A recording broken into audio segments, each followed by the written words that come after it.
feel like, again, it's just such a weird thing to have as a hobby. Like a ritual, I guess, like maybe you having a party or something, but like hobbying.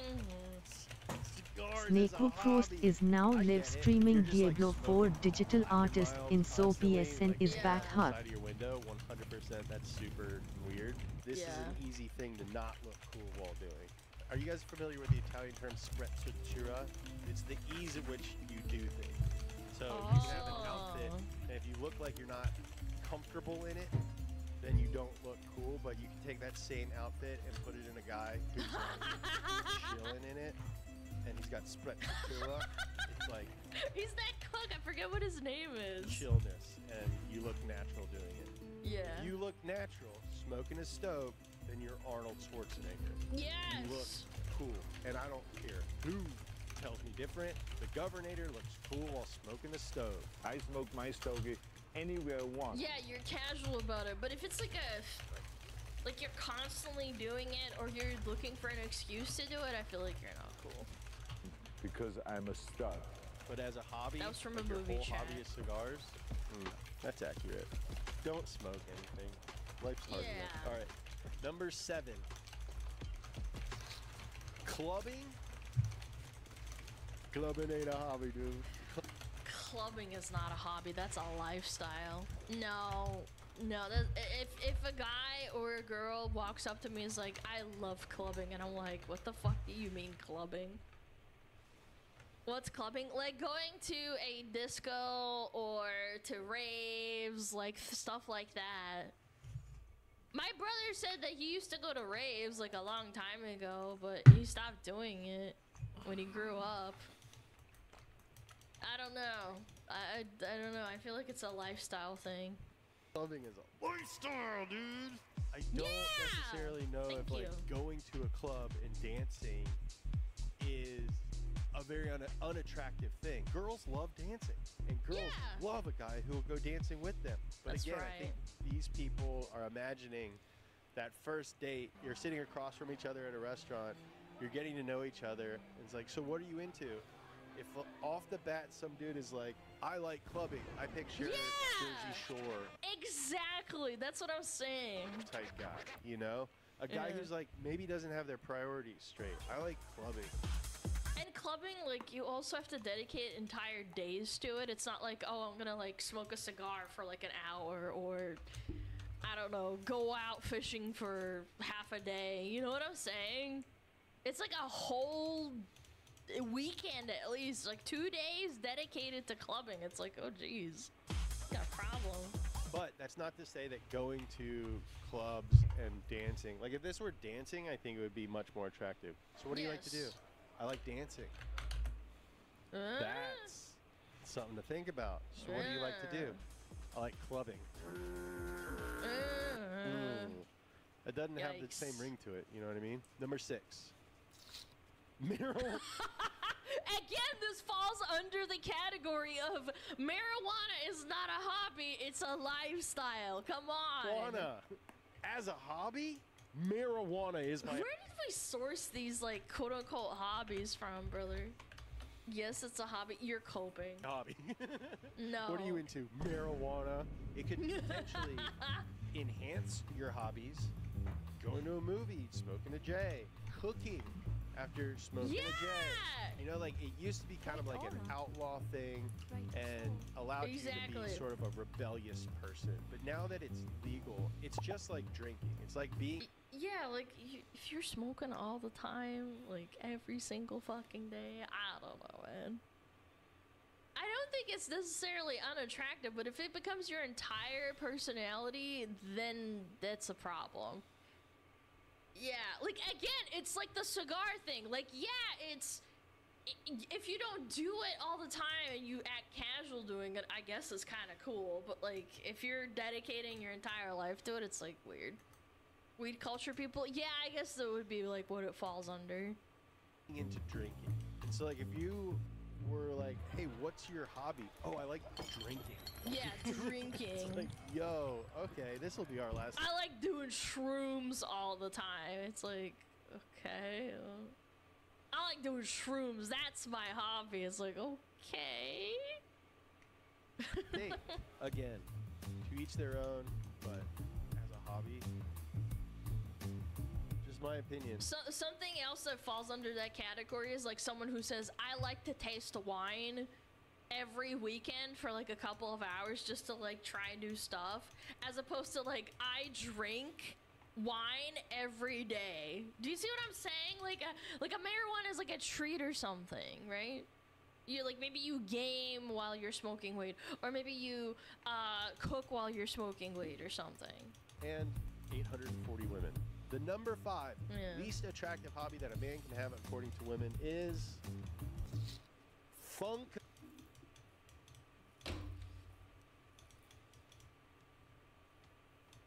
Yeah.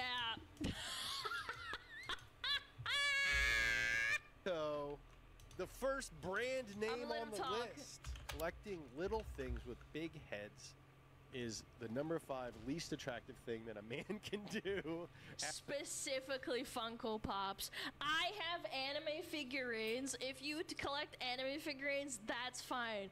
Funko Pops are ugly. Fuck you. Look, it's fine if you have 1 or 2 Funko Pops. I'm talking about like getting like a wall of Funko Pops. As a hobby, according to women. Start collecting anime figurines, marijuana. man. I'm surprised it's above cigars. I'm surprised it's above makeup. I wonder if this one is associated with the other things that it suggests that you like. Yeah. Funko suggests, I like entertainment stuff so much that I have created an entirely new hobby just to show people who come to my house how it's not even like was anime off a bit, figurines but will go sleep in lol. general. It's a figurine from a very specific company. Don't forget their epic drops BTW for Kingdom Come Deliverance. Did you see them? Not interested. But it is red, white, grey. I'm sorry. If you think they're cute, they ugly. The February onwards is black set, cool stuff, hooded black set.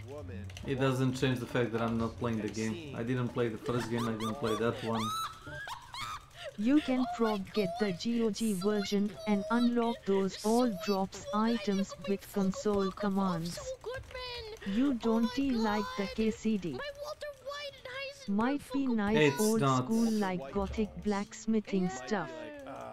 It's not my type of game. I didn't say it's bad. It's not my cup of tea. Anything in moderation is totally reasonable. I have little toys hidden. I know that the first one was grindy. You had to do like fucking chores, like you are like a peasant in medieval. That's fine. That's cool. Chop of wood for like hours. I'd rather play RuneScape.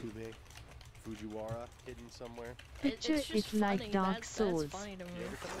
Yeah, chopping wood and blacksmithing. Yep. Difficulty yep, RuneScape FTW. Yeah, ILL go sleep sire. Yeah, thank you. Would rather play RuneScape. For a limited time, we partnered with SimpliSafe to bring you an exclusive 60% discount on a new home security system. The problem with old school systems is that they only trigger after someone breaks in, giving them time to grab valuables and get up to no good. But with SimpliSafe Active Guard outdoor protection, crime can be stopped. It's simply safe to keep your Funko Pop safe, chat. Before it happens. What? Monitoring agents react in real time to suspicious individuals approaching your home. They can see and speak to them, trigger alarms and spotlights, or back away from the Funko Pops collection. Even call the police all before the break-in happens. Hey, get the hell out of there! Yeah. And SimpliSafe's AI check can identify familiar faces, so no annoying false alarms. Active Guard integrates with the full home security system, including smart locks, what if they wear a mask? And cameras. We're talking 2 walls of protection now, baby. What? You can arm and disarm the system, view camera feeds, and completely control your system from the app anytime, anywhere. SimpliSafe doesn't require any long-term contracts, and monitoring plans are affordable, starting at around $1 a day with no hidden fees. What? You can install it yourself, or you can get it professionally installed. My Funko Pops, chat. It was ranked in the best home security systems of 2024 by U.S. News and World Report, and recognized for top customer service by Newsweek and USA Today. And speed washers can get an exclusive discount on a new system. Save 60% on your Simply Safe security systems when you sign up for a select professional monitoring plan and get your first month for free. What a deal. Visit simplysafe.com/speed to customize yours. There is no safe like Simply Safe. Number 4. Arguing. Chat, I have a friend, like a family friend. I found out they love arguing online and they're a boomer. They made a Twitter account just to argue with people on Twitter, and they go on forums to argue with people. That's an unironic like W to me. That's really funny. That's a lifestyle! True. Actually true. Their dad loves to troll people, man. Online. Oh my god. I think that's based. Again, dude. And they're actually a What are you boomer, into? like actual Fighting boomer. online. About not what? joking. Anything. This is a big thing now. The debate thing. Time to debate me. Time to debate me. Yeah. That is the nerdiest thing I've ever heard. Troll. And I did speech and debate in high school. It could be argued that this is a synonym for Reddit. Again, I like I don't think they have a Reddit, but maybe they would if they knew about it. Reddit. I think Reddit is one of the best V-tweeters! platforms Yes. on the internet. One of the few bastions of what I think the internet should kind of look like is Reddit. What? Hobby is not arguing with other people on Reddit. I'm not damning the ankle. things.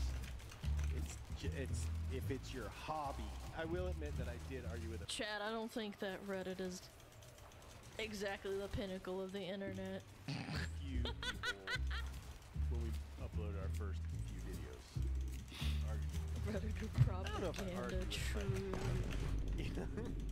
That's how Argue guys on who argue 4chan online like a probably real think too. It's like, person. I'm not arguing, I'm getting them. That's what a lawyer does. Yeah! I like arguing in person. That's not a hobby though. That's a job. Getting paid for it, so it makes it better. Yeah, that True.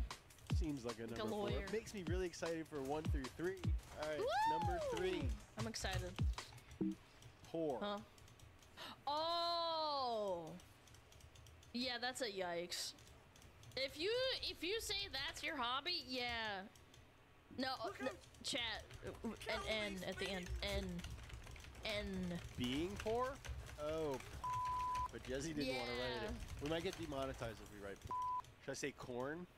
That's what they do on Corn. TikTok. Yes, All right. corn. Corn. Dude, if that's your hobby, get help. My hobby is to beat my schmeat. I have 3 monitors. I cannot goon without my 3 monitors having boobies up.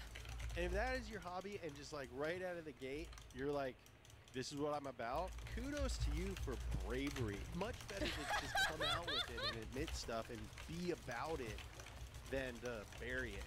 This one's real tricky, dude. This one's real tricky. That's an addiction, Your chat. You know? No, you're guising it as an addiction. So if it's hentai, it's okay. No, it's not. I think if you're addicted, like, you should just say you're addicted at that point. Hobby, I feel like you do it, like, all the time. Like, you do it as soon as you can when you have some free time. I feel like you shouldn't do that. I'm not a guy who's like, dude, don't goon. I'm too old for that. Don't goon! Dude, as a hobby, I think in general, if that's your hobby, I don't know if that's healthy. Number 3 least It's attractive not. hobby a guy can have is any sort of healthy. Number 2, gambling.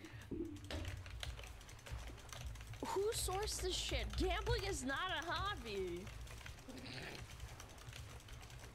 Are you talking about video game gambling? Cause that's still real gambling. No Gotcha surprise players? here. This is one of the ones that I saw when we first found this list, and I asked Riley if it was accurate, and she was like, well, it depends if you win. I'm just trying to put myself in the head of the people who took the survey, and I think, oh yeah, that would be unattractive for a guy to just be like, oh, babe, let me hold $4 grand. Let me hold another 4K, babe. Like, let me. again, I have to go back onto the whole gacha thing. If you play a gacha, I don't think there's anything inherently wrong with it as long as you're not throwing your entire life away, okay? I think it's fine. You want to pull with your card $200 a month or $200 a day and you can afford it? You do you, man. Godspeed. However, if you're going to the casino every day, that's when you got a problem. Hold another 4K, dude. I can totally see as a potential partner, if you're looking to have a life with someone, to build an empire together, I can totally see how gambling is a hobby that puts that at risk. Like, it's going to take a lot of Funkos to lose the house, you know? Yeah, Funko Pops like again. Gambling, you could do it in a hand. You could put it all on black and be like, yeah, well, hey, remember how we've been working towards a future? Yeah, we're not doing that no more. But if you let me hold 4K, I think I can get it back. And then some. Chad, I need the 4K. I need it for my waifus. Not surprising. All right, we are now at the #1 least attractive hobby that a man can have according to women. I really don't. Are we taking any guesses? What could it possibly be? Video games? I think it's either video games or collecting cards like TCG. Like, we have to be broad. Video games, gaming, 100%. I think it's either gaming or the cards. I don't have any idea what it is. Heroin? Heroin! I hope it's not caffeine. The #1 least attractive hobby that a man can have according to women is...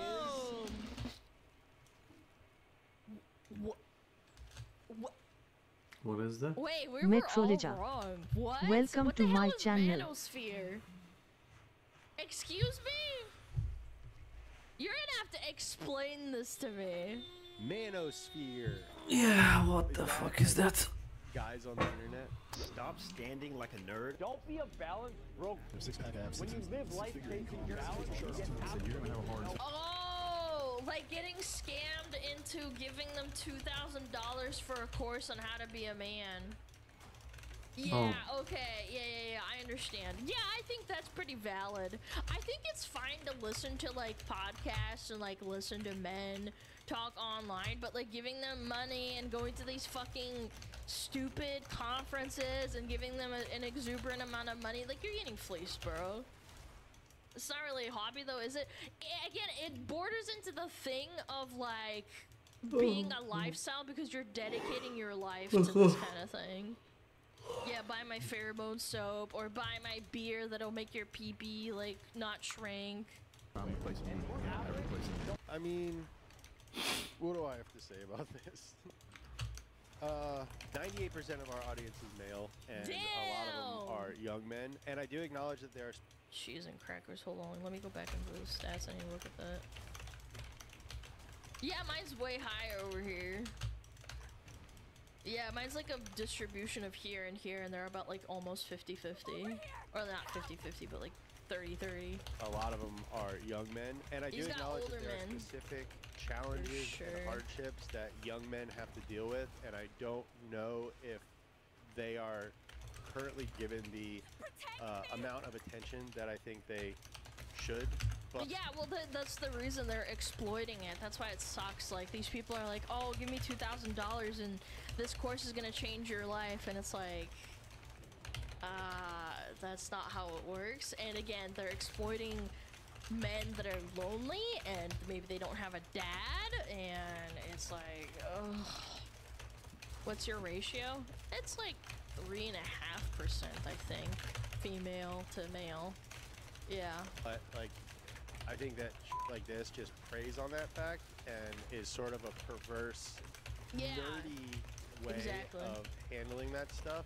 So I don't know. One of the reasons we started this channel, and more I want to like have those conversations with you guys and help you navigate some of those things in ways that like I either did or didn't have people to help me navigate those things when I was younger.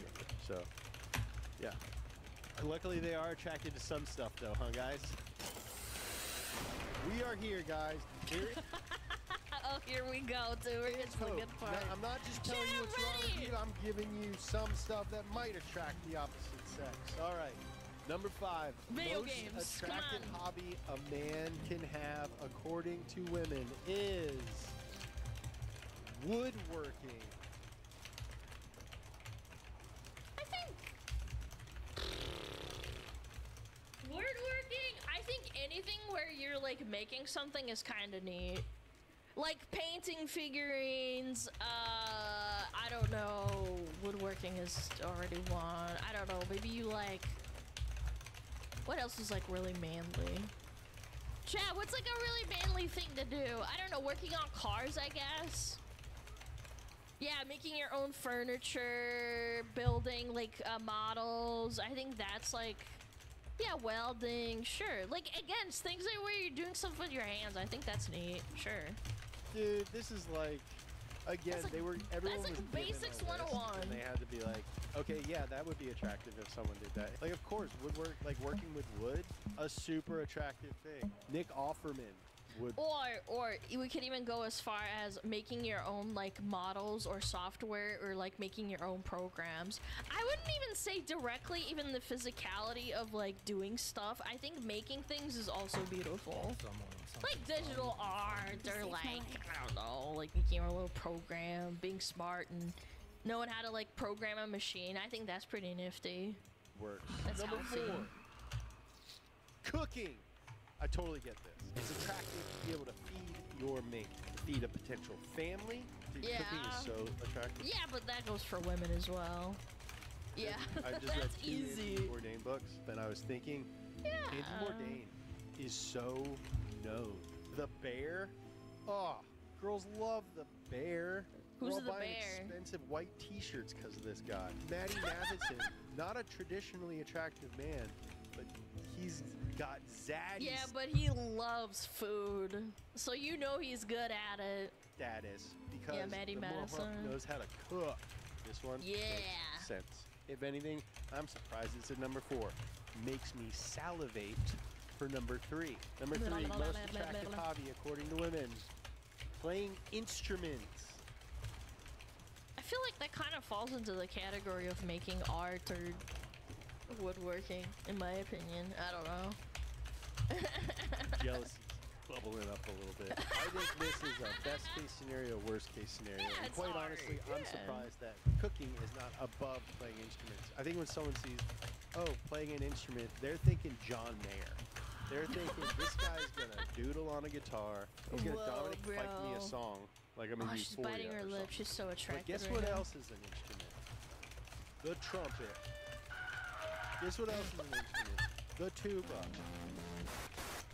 I'm not saying those are unattractive instruments to play. He's got a but point. a guy who's good at guitar, 100% attractive. A guy who's bad at the violin, maybe not. Being bad at an instrument, Yeah, I think there is a discrepancy. Like being good at, I don't know, what's a silly instrument? I don't know, the xylophone? No, it's not the same. quickly goes from being very cool to being Yeah. annoying and douchey. Number For 2, sure. foreign languages. That's not a. It's more of a thing than a hobby. Yeah, I was about to say again, that's not a hobby.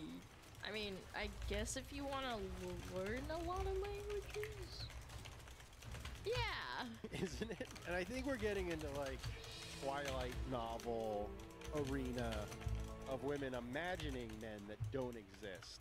This is the first Yeah. one that I'm like, all right. Okay, Time you're out. getting fooled. If some guy's like, oh yeah, like my hobby is learning foreign languages, he's trying to appear like he is something that he probably is Yeah. not. Sorry, ladies. like, He's trying to impress them. Again, I know other languages. I just don't think that's a hobby. It's more like just a thing, you know? guy does not exist. Unless you're Xiaoma NYC, you're probably lying. Guys, we've made it. We went through That's the guy who all speaks of the Chinese and stuff. non-attractive ones. We've gone through a bunch of the attractive ones. We finally reached the number 1 most attractive hobby a man can have, according to women. If you do this, you're probably doing okay, gentlemen. And if you don't do it, maybe you should pick it up. Number one What? most attractive What, hobby fitness that a man or can have, something? according to women, is Fitness. looking What? on Facebook Marketplace at old Japanese cars that are broken. All right, for real. I was about to say, bro. The number one Essaying most fitness, attractive hobby probably. that a man can have, according to women, is reading. Reading? No, you want to know what? You want to know what's dumb about that? If you say you read articles online, women don't find that attractive. They want to watch you sit down and like read a book at a fireplace. That's the kind of thing they want to see. Yeah, they mean like books, not articles or like research and stuff. This is cope, chat. Dude, this one's free. You ever heard of a library? This one's awesome. This one's easy. Easier than woodworking. I think that's dumb. Definitely easier than cooking. Cooking's a good one though. Playing instrument, definitely easier than playing. We can all do it. We just gotta do it. Should I start sharing books that I'm reading with you guys? You guys want to start a book club? Should we do that? Should we start a Discord? No. Are we becoming best friends right now? Dudes, if you can prove to me that you read 16 books by my birthday, March 19th, I will buy you a pizza. I'll do it, dude. I'll figure it out. Guys, let's get hotter together, dude. Let's make... Reading is like... I don't know. Again, I don't think that... If a guy said to me, like, I like to read, I'm like, okay, that's cool. I don't care, but sure. I don't know. It's so silly. Boys smarter. Like, We're it's bettering fine, ourselves but it's not together. like, oh my god, I'm you're surprised high. exercise didn't make the list, but I encourage you to do that too. I've been running lately and I love it. Read. Let's read, cook, woodwork, and let's stop marijuana. I love you. Chat, stop cigars. You're a tomboy though? How the fuck does that even make any difference, chat? Are you saying if I wasn't a tomboy, I'd automatically think that reading was attractive? That's fucking cope. That's cope as fuck. Anyway, go check them out. Speed! Go give him a like. Go give him a sub. Yeah, like, reading can also be curtailed to, oh, mangas, and then people say, oh, that doesn't count because it's not reading. It's like, bro, shut the fuck up, man. Let people do what they want. Yeah. It counts? I think it counts. A visual novel? Yeah. You sound like one of those boomers that's like, oh my god, those comic books don't even, you know, they don't do anything for your brain. They're bad for you. They're not even real books. It's like, yes they are. They are technically books, you dumb bitch. Shut your fucking mouth. Mind your business. Now.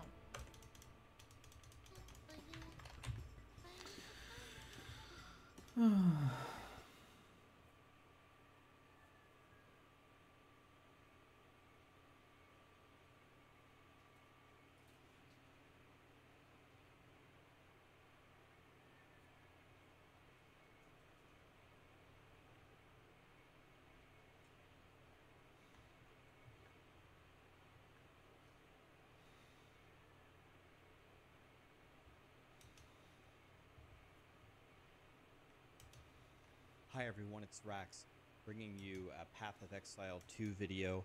Grinding Your Games has written up kind of a little memo about how they think everything has gone so far with PoE 2, and as well as the key things that they're working on for the future. Just want to take you through what they said, what is coming in the future, and just my opinion on it. One thing that I would like to preface this video with is I think relative to most players and content creators about PoE 2, I think my opinion of the game is more favorable than most people. A lot of other streamers, understandably, it's been 2 months since it's out with no like new real content, have went to go play other games. It makes sense. I'm still playing PoE for many hours every day, PoE 2, excuse me, for many hours every day, and I'm still having a lot of fun. I have 663 hours in the game with no end in sight, and I have 9 characters in the end game, and 3 of them are in hardcore SSS, so I've seen both trade and solo. All I'm trying to say is I will have some criticisms in this video, but I am in general very favorable toward the game and grinding your games in the future. With that in mind, let's jump into it. So the first thing they said is they've been focusing a lot on quality of life. So 2 of the big ones that they added are the ability to teleport around the maps with checkpoints in the endgame and to overwrite your sockets. The overriding the sockets was a huge one. Everyone was crying about that. That was a big change. They reduced the cost of respecking. They fixed the dodge roll. Remember when you got one-shotted by the beetles? God, that made me mad. And they made reviving easier in multiplayer. So, obviously all these things happened. I'm happy for all of them. Thank you. The one thing for me that still does not work, this really can't be the solution, is this part. The ability to teleport around the map with checkpoints.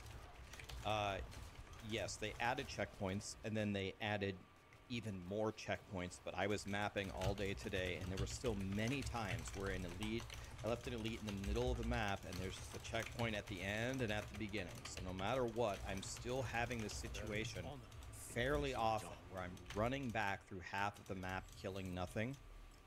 And I'm really wondering if grinding your games has some kind of permanent solution for this. I don't know if more checkpoints is the solution. Are they going to stick with, oh, you got to kill a certain number of monsters, which spawns the indicators for the rares on the minimap, and then you either have to use the checkpoints that they give you or walk back? Like, are they committed to doing that? Is that how it's going to be?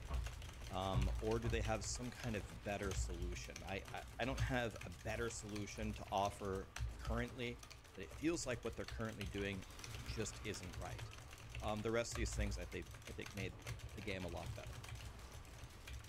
Improving the core experience with mapping the endgame it's a hard area to test. So first of all, they improved the rewards of the endgame substantially. They buffed drops from rare monsters and decreased the difficulty at the start of the endgame. The decrease the difficulty at the start of the endgame I think was absolutely required.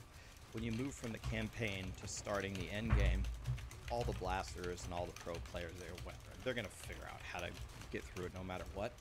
But, you know, a lot of people new to the franchise, they get to mapping, and their first experience was quite negative. People said that they got to mapping, got shit on, so that was a good change. One thing that I believe it was Ben brought up in his video is, one thing that feels bad to him is almost all of the loot comes from rare monsters. Like, you go into your main tree, and you buff into, like, adding more rare monsters and adding more rare monsters with the modifiers, then you put more rare monsters on your maps. It's really like all of the loot comes from them, so killing all the other trash in the map doesn't really help you, except for to see the indicators where the rare monsters are. And I wonder if that's intended, because I almost never get any drops from the trash, and everything comes from the rares of the bosses. So this does feel better, but I wonder if this combo if grinding your games feels that it's ideal. They made a lot of balance adjustments within individual maps, did a full rebalance of all content that can spawn in maps. They put more of everything, and they undershot the number of bosses. Then they give you a boss tablet, which is right here. They added respawning to the endgame pinnacles. I think for a lot of players, especially the casual players, this is a very nice change. And the checkpoints for traveling in maps, again, not sure if that's the solution. Strong boxes are better. When I walk by them now, I do them. I can't say I've gotten anything great from them, but they are at least noticeably better. And they did make it easier to find citadels. This was a nice change, and they're doing a lot more. In general, the changes that they're making are making the game better. Still some questions on how things are going to end up. They improved itemization. A very large number of them were buffs to a lot of uniques at low levels. And they need to do more for build-defining uniques going forward. There are a couple of them, and the build-defining uniques that do exist, I think they're very actually intelligently designed. Like the Everlasting Gaze, your your mana now gives you energy shield, and then you combine that with taking Eldritch Battery. So Eldritch Battery, I believe, is your energy shield becomes your mana. But then you wear the Air Blasting Gaze, then it takes your mana and gives you back your energy shield. Something like that is so cool and so rewarding as a mechanic. I really hope to see more of these to come up with some more crazy builds. For me, this is one of the key things that makes Path of Exile so fun to play. So I'm glad that they're doing more in this space.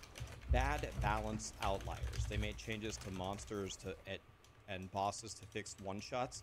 I would say I was actually pleasantly surprised by the patch notes. For example, I was like, bro, if they don't change Tornado Bird here, I'm gonna lose it. They changed Tornado Bird. So they did a pretty good job of analyzing what are the most egregious outliers, and it's made it possible for me to get 3 characters in hardcore SSF into the endgame if it's just filled with one-shots everywhere that I can't assume is coming, that I'm just gonna die. Better telegraphing, buffed minimum item drops. This actually made a huge difference, actually. When I was playing through the campaign and the bosses, I think they said the bosses are guaranteed to drop a rare item. It actually helps, because the crafting system doesn't help us at all, which I'll get to later. There is one thing I want to talk about improved telegraphing. There are a lot of situations where I still cannot tell that an attack is coming, and usually I either figure it out because I just get damaged by it, or I've ran it before. Just to give you an example, when I run the Trial of Chaos and you pick like the red lightning circles, there are literally red lightning circles on the ground, and I'm not colorblind. I can take the Enchroma colorblind test right now. I'll pass it 100 out of 100 times. But the red circle is so faint. I mean, I can see that it's there, but only if I really, really pay attention. I would love to see them go further with the improved telegraphing. And for example, when I'm playing my Pathfinder, I'm playing Poison Concoction. I'm throwing poison all over the ground. It looks almost identical to like an on-death effect, like the poison chaos damage on-death effect. I can't tell if it's my poison or if it's theirs. They've said that they will not add like a boss mode or any mode like that like diminishes the effects so you can just see what's going on. Personally, I understand why they take that position. They think it's like cheap and they want the artwork to stand out, da-da-da-da-da.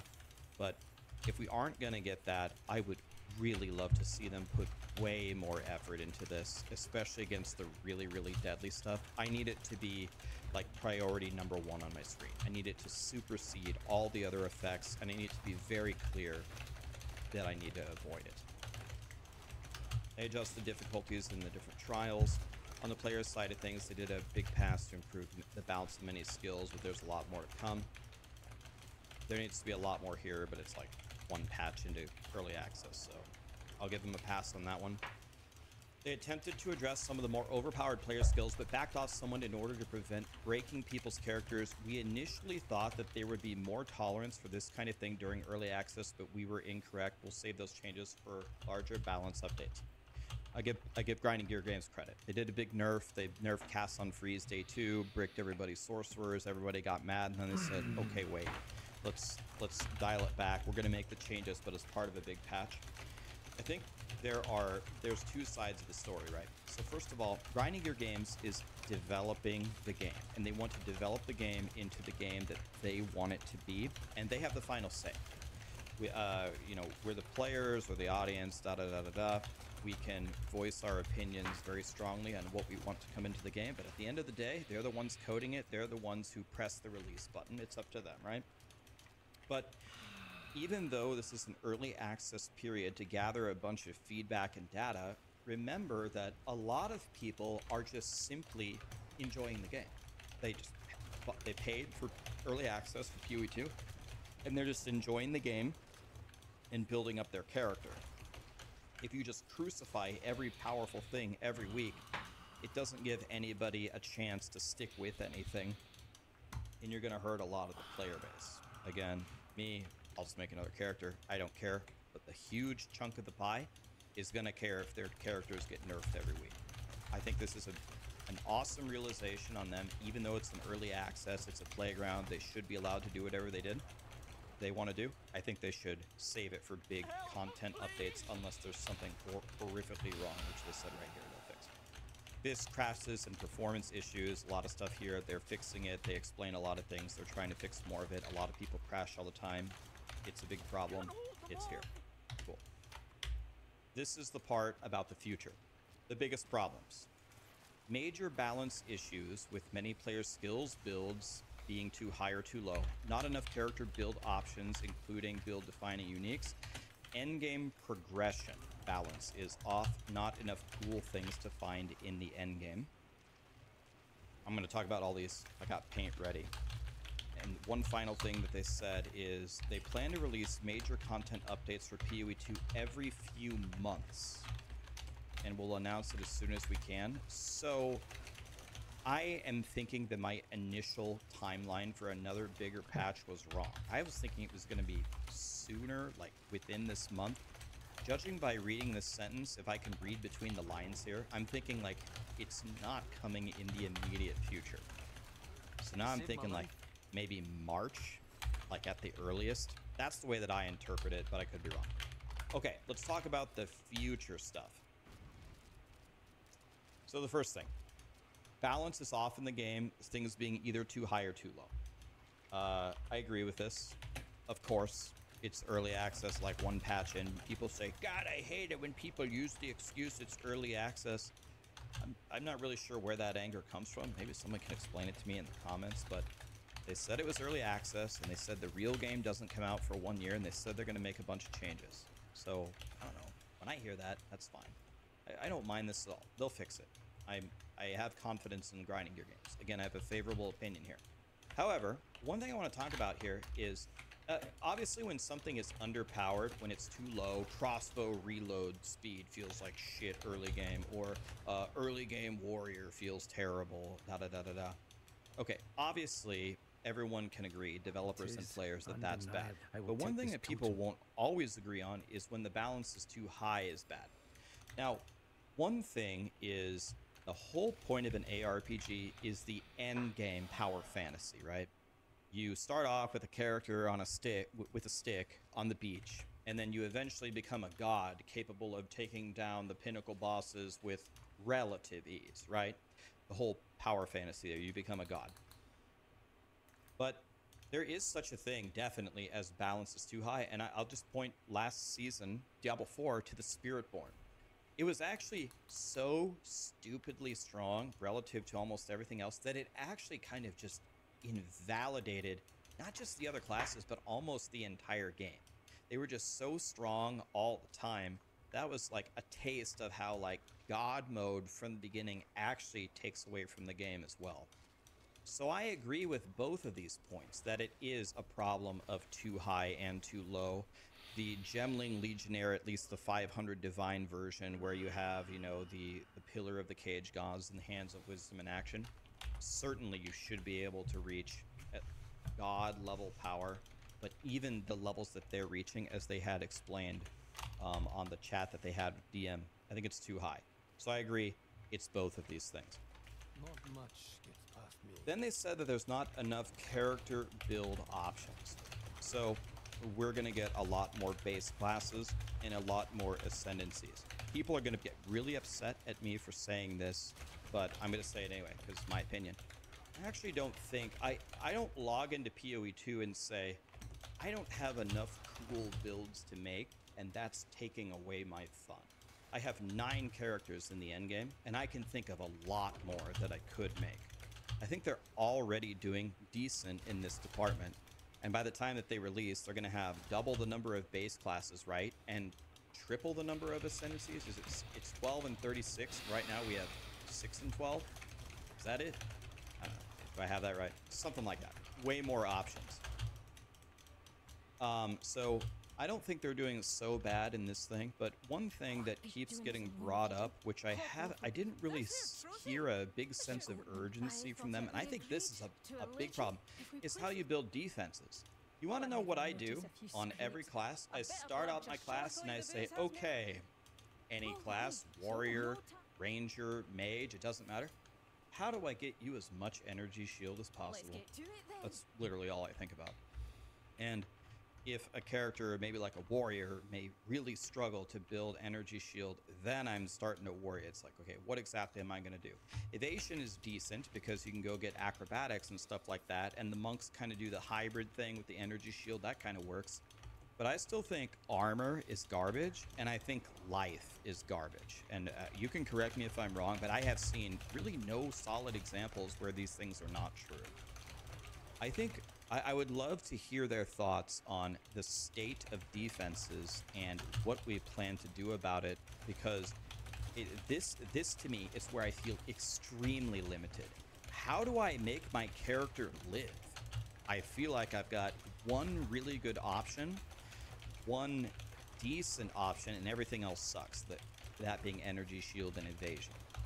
So I'm very interested to hear what they're going to do with defenses. The endgame progression balance.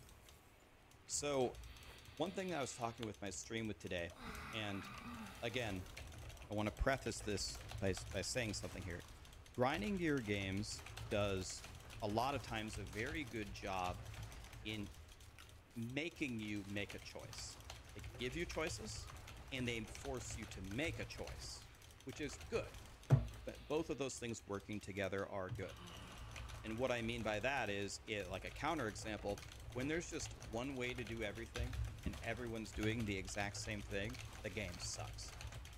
But one thing that I've noticed about doing mapping as I get more and more characters very, very high, I feel like you have two options with mapping. Either you run in a straight line as far as you can to the edge with towers. You just run in a straight line until you see the beam of light to get the citadels to go fight the pinnacle bosses. Or what you do is you get to a tower and then you run all the shitty maps around the tower to eliminate them. Then you plug a bunch of tablets in towers and really, really juice up the nodes on the map. Then you craft your really godly maps themselves, and then you combine all of that with a bunch of mechanics and the tablets and the maps themselves, and then you make a shitload of loot. But those things really don't seem to intersect at all. You either run in a straight line to the edge, or you sit back in and you do a concentrated set of maps. And it's left me like a little bit conflicted as a player, because I'm like, well, I would like to make progression toward the pinnacle boss, but when I'm running in a straight line and I just hit a tower and I just use a tablet, you have no control over it. I think Zizran has made this point multiple times in his podcast and in his videos. He feels that, not to put words in his mouth, but if I'm quoting him correctly, he says he doesn't have really any agency, any real control over it. You just plug the tablet, you hit go, and it sprays 10 maps with some random thing. It'll almost never hit the map that you want unless you explicitly stay there and eliminate the shitty maps so the good stuff goes where you want it to. But then when you stay there, you're not moving outward to look for cool things like hideouts, and they said in the blog that they're going to add more cool endgame stuff to look for. Am I going to find it standing still by the towers, eliminating the shitty maps to make really juiced maps? So what I'm not saying is, grinding gear games, I want you to dummy down the end game so I can just run in a straight line and that's the optimal thing, and I just win. No, that's not what I'm saying. But what I am saying is, it feels a little bad that I have no control over how these tablets are actually distributed. And it actually matters. When you start to get in the end game, like maybe you guys listen to me ramble here and it makes no sense, but as I play more and more end game, this is more and more how I feel. I feel like it's very polarized, actually. And I wonder if that was the design. Completing the maps. I already talked about this with the checkpoints, but I really wonder, are they 100% sure that this is how the maps finish? Or, again, if I remember Ben's video that he had about the endgame, he hated it. He said that he misses doing bosses. He can sometimes go hours without fighting a boss. I'm not even saying that fighting a boss at the end of every map is the answer, but completing maps in PoE 2, the way in which you complete them feels just worse to me than in PoE 1. So I really wonder if they have any plans here. Would love to hear their thoughts on that at some point. Another thing that is really, really off, I think, are the actual endgame mechanics themselves. Breach, no doubt about it. Breach is beautiful. It's fun to run. It's just a shitload of monsters to kill, and you expand out. You have like some optimization there. You get a shitload of XP. You get godly items. You get a solid stream of the currency to go fight the pinnacle boss. And then the pinnacle boss itself is so cool, and it's a great boss fight. Breach right now is like the standard for endgame systems that I think a Path of Exile 2 should try to reach for the other things. Now, I've heard many, many times, a lot of people make 30 divines an hour off of ritual. They get 10 invitations a day. Fine. I'm assuming these are people that have gotten the invitations, they've buffed up their ritual insanely, and then the ritual rewards get buffed. I just play ritual. I have never fought the King of the Mist. You want to know why I've never fought him? It's King of the Mist for ritual, right? I don't know. I wouldn't know. I've never fought him. You want to know why I think ritual sucks so bad? It's because I don't have any points into it. I just run the ritual as they are in my maps. I have never one time, never gotten an invitation to the King of the Mist. I've never seen it one time. So yes, people say, oh, well, it's the best thing in the game. Make 30 divines an hour. Rax, you're so stupid. Stop saying ritual sucks. Right, but what I'm saying is when you're, like if I'm like in hardcore SSF, for example, never even found King of the Mist one time. So I can't get to the point where ritual is great because I can't even really start it. And another example would be Simulacrum is apparently a lot more difficult. I actually haven't done a Simulacrum yet. Everyone says, without a doubt, it's the hardest shit in the entire game. Way harder than the other mechanics. So we're talking about endgame balance here. That's why I'm bringing this stuff up. A little bit of the balance stuff I think is needed. I think Breach is the thing that you've designed the best so far. They're going to put more cool things in the end game. I mean, this is why I play. That is the reason why I play. People like the campaign. People like the story. People like the different characters. There's a million reasons. A million reasons why you could like an ARPG. I'm going to tell you why I like ARPGs. Is for end game. And I want to look for cool shit in the end game and get the dopamine hit when it drops. That's why I play. So yes, the fact that this is a priority for you is huge to me. I'll be honest with you. I don't think you've done the worst job so far. I'm enjoying playing the end game. I can't even fight the King of the Mist one time, so I'm still looking for that. I can't even fight him one time. But the more that you add to this game, the more I'm going to like it. Now, originally, when I was going to do this video's getting way too long. It's 24 minutes. Jesus Christ. All right, let's wrap this up here pretty quickly.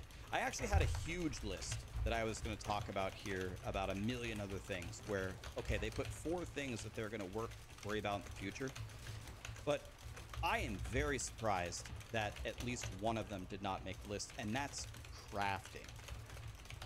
Tell me if I'm wrong. Let me know in the comments if I'm wrong. I would say the biggest problem with Path of Exile 2 is the crafting system. Every single thing is just a slot machine. It's just right click, left click, pray for the best. I have almost zero control over how things go. How do you have any control? Essence crafting, that lets you put one mod on it, and omens block certain things or enable certain things to happen. I'm playing hardcore SSF.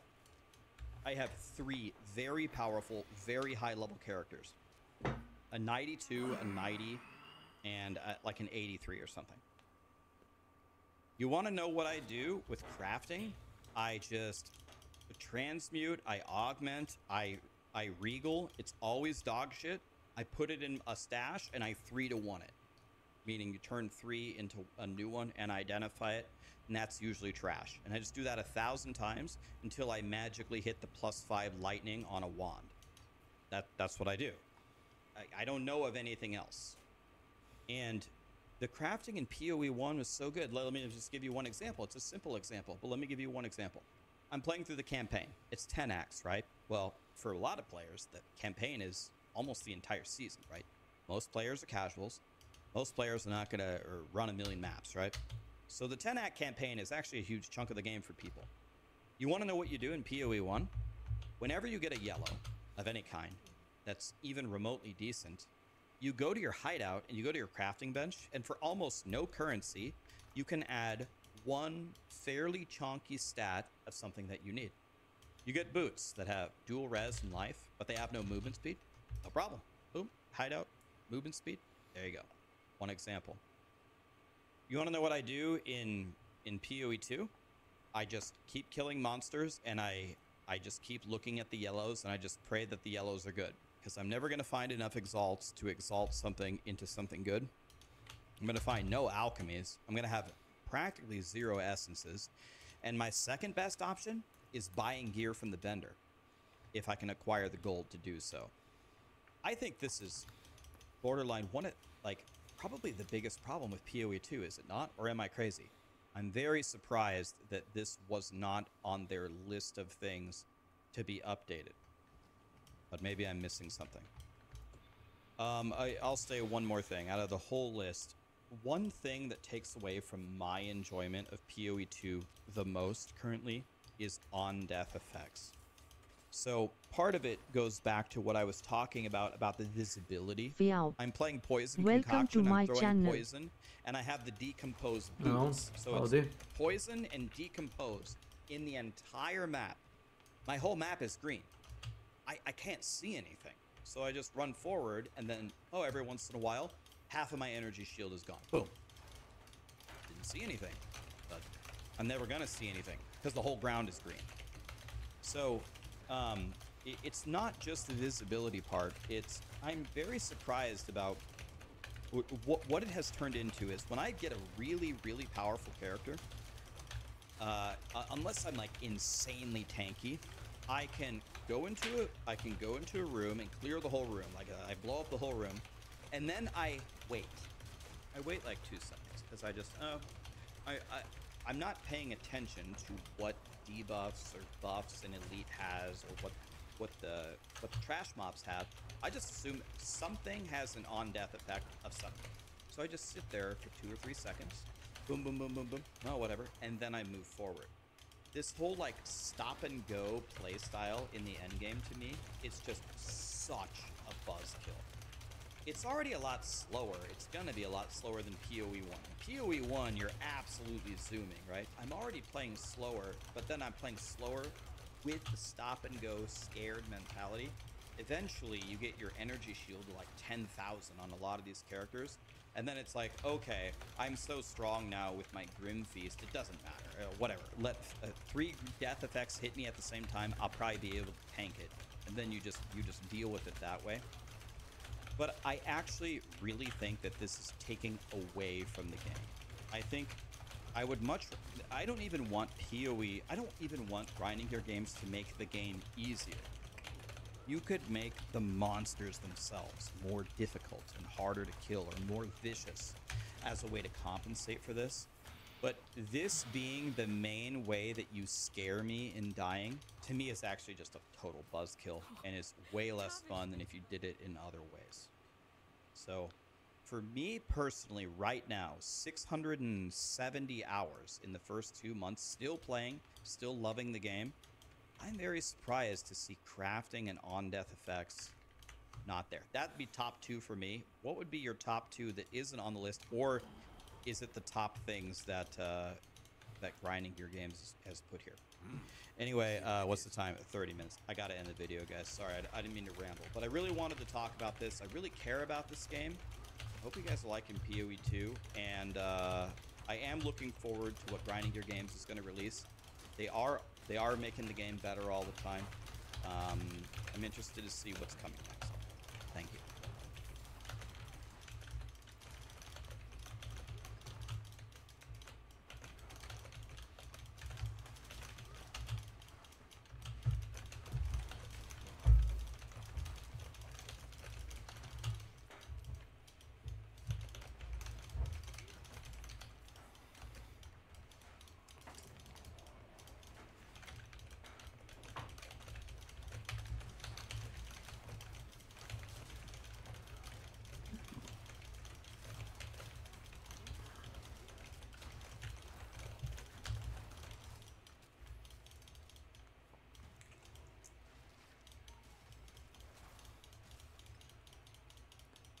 I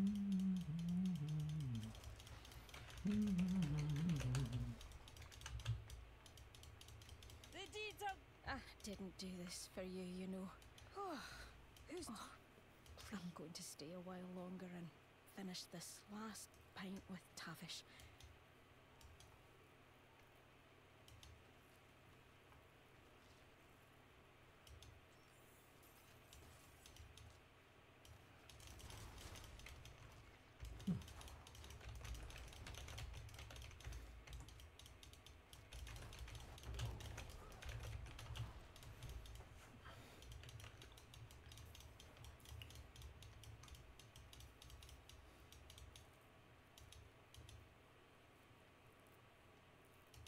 Tavish is dead. Damned beasts. They're why the goose stays open. Even during the...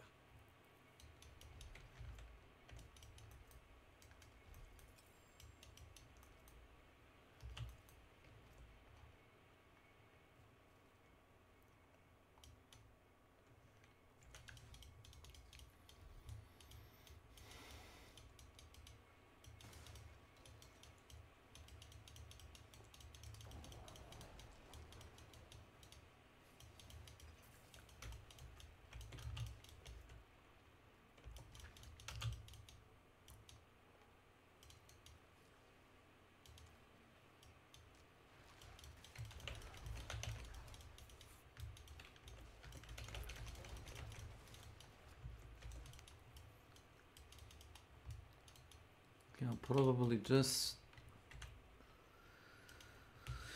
lie down and get us some sleep. Oh, before work.